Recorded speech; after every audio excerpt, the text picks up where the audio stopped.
The marble floors of the Whitmore's penthouse glistened under the warm glow of chandeliers that hung like golden constellations above the room.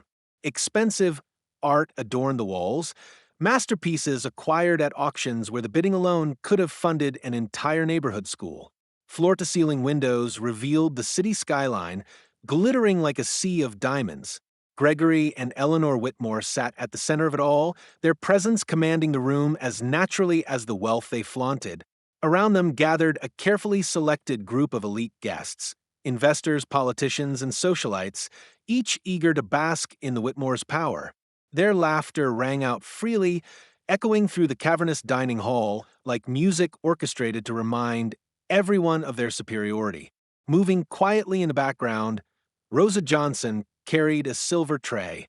She was deliberate with her steps, balancing plates and glasses with the precision that came from years of service. Rosa had worked for the Whitmores for nearly 5 years.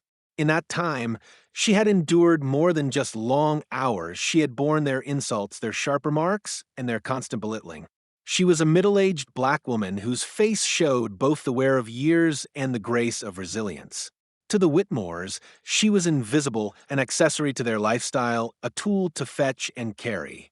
But to herself, she was far more. She was a survivor, a grandmother raising her grandson with the strength of both parents combined. As Rosa placed a polished platter of hors d'oeuvres on the table, Eleanor's painted lips curled into a smirk.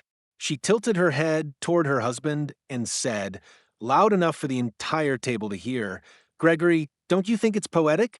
All this wealth, all this beauty, and still we're served by someone who looks like she belongs scrubbing motel floors."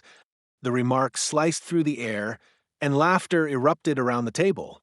Some guests laughed because they wanted to be in on the joke. Others did so nervously, afraid of appearing disloyal to their powerful hosts. Rosa froze, her hands trembling ever so slightly as she set down the tray. She had long ago learned to swallow her pride, to bow her head and keep moving, but something about the moment struck differently. Her eyes flickered, not with fear, but with an exhaustion mixed with dignity, a refusal deep within her spirit to be broken by cruelty. Gregory leaned back in his chair, swirling the wine in his crystal glass. "We're practically giving her charity, letting her be here at all," he said with a cruel chuckle. "Imagine what she'd be without us, probably begging on the streets." More laughter roared. Rosa's heart pounded, but not with the shame they intended to inflict. Inside, a storm gathered. She thought of her grandson, Marcus, and the sacrifices she had made to keep him clothed, fed, and in school. She thought of the nights she had gone without sleep to prepare his meals before heading off to clean this very penthouse. She wanted to tell them she worked not because she was powerless, but because she was powerful, because her labor built the foundation on which people like the Whitmores stood. Yet her lips remained pressed shut. Silence, she reminded herself, was sometimes the armor of survival. The evening stretched on, and the Whitmores' mockery continued. They peppered their conversation with casual insults, treating Rosa as a living punchline. Some guests shifted uncomfortably, but none dared challenge the couple who controlled so much wealth and influence. Plates were cleared, glasses refilled, and through it all, Rosa endured. She held her head just high enough to remind herself she was not what they claimed her to be. But beneath the surface of the glittering dinner party, tension simmered.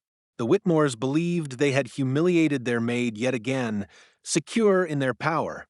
What they did not realize was that the night was not finished, and soon someone would arrive who would shatter their arrogance in a way they could never forget. The elevator chimed softly, its polished brass doors gliding open with a quiet elegance. Conversation at the table faltered as all eyes turned toward the sound. From the elevator stepped a man in uniform, broad-shouldered, tall, and carrying himself with the quiet authority of someone who had lived through storms much greater than the glittering excess of the room. His boots struck the marble floor with measured steps, each one echoing through the penthouse. The stranger's presence was magnetic, demanding attention without a word. This man was Marcus Johnson, Rosa's grandson. He had just returned from overseas, his deployment ending only days before. His grandmother hadn't expected him that night. He had planned to surprise her after months apart. But instead of walking into warmth and celebration, Marcus stepped into a room where the air was thick with cruelty and mockery.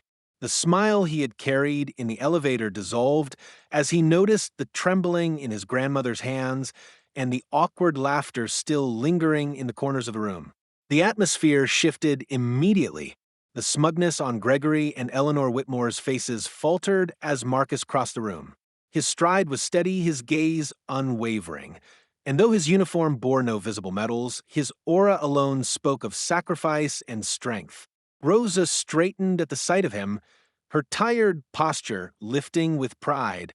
Tears welled in her eyes, not of sorrow, but of relief, because in that moment she knew she was no longer standing alone. "Grandma," Marcus said softly, reaching her side and embracing her. His voice was warm, filled with tenderness that contrasted sharply with the tension around them.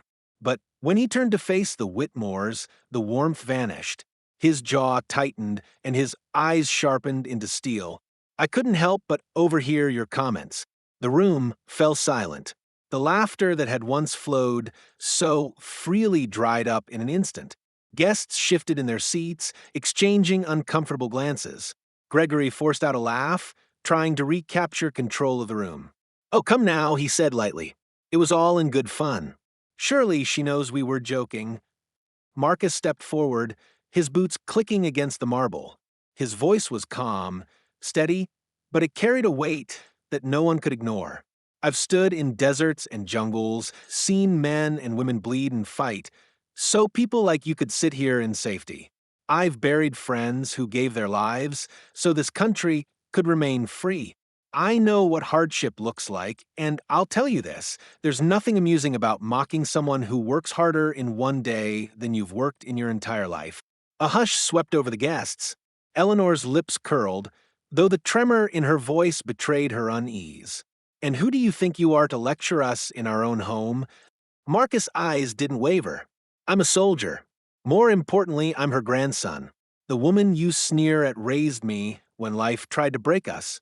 She taught me discipline, respect, and strength, the same values that made me the man I am today. Without her sacrifices, I wouldn't be here. And without people like her, your empire of wealth would crumble because there would be no one left willing to endure your arrogance." The silence that followed was suffocating. The glittering city lights beyond the glass seemed to shine brighter in contrast to the shame that now hung in the room. Some guests looked down, others rose quietly, muttering excuses as they slipped toward the elevator. For the first time, the Whitmore's power seemed hollow, stripped bare by the truth they could not silence. Rosa, still clutching her tray, felt something rise within her. She lifted her chin, her eyes glistening with dignity instead of humiliation. Marcus gently took the tray from her hands, setting it down on the nearest table. "You've done enough, Grandma," he said softly, his hand steady on hers. "Let them clean up their own mess tonight." Together, they turned and walked toward the elevator. The billionaire couple sat frozen at their table, their laughter gone, replaced with the bitter taste of their own humiliation.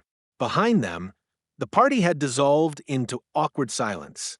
Ahead of them, the night stretched wide and free. The city's brilliance reflected in Rosa's eyes as she stepped into the world beside her grandson, not wealthy in money, but rich in dignity, honor, and unshakable pride.